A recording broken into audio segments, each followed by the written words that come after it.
So I just got my speech and language tracker, which is my first app of the Mother's Helper, which is meant to help moms figure out this whole motherhood thing.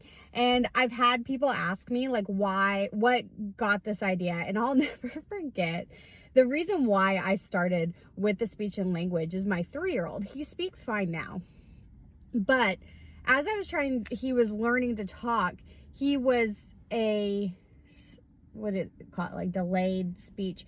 He wasn't to the point that we needed to go to a speech language pathologist, but he was just slower to talk. Like he was interested honestly in doing anything but talking, and now he doesn't stop talking.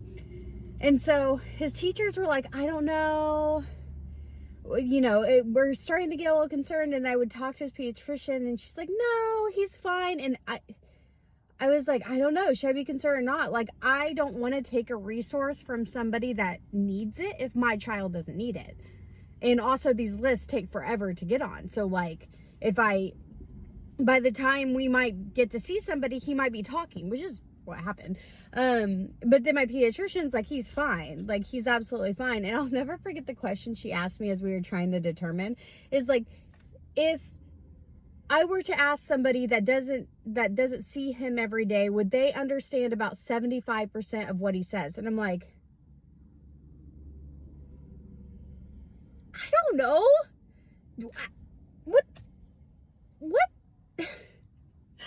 And then I'd always get ready and they do the milestone questionnaires right before the appointment. And it's like, does your child know 50 words? I'm like, ball, truck, like, so that's what made me start the speech and language. But as I started thinking more about it, I was like, that's not just this, it's like everything.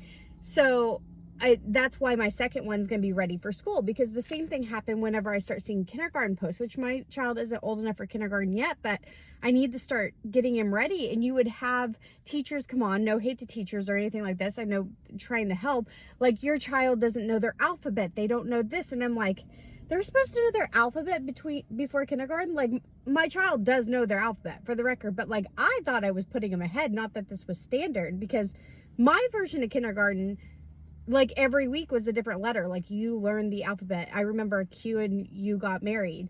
It was a big deal in kindergarten. And so I was like, they don't learn that anymore. And the comments are quick to say that these parents are being neglectful. And I'm like, no, they just don't know. And I remember I commented, I was like, it would be nice if the districts would post like what they need to know before they go in. That might help parents. And people are like, well, that's on you to figure out. Like, I am trying. I have a 3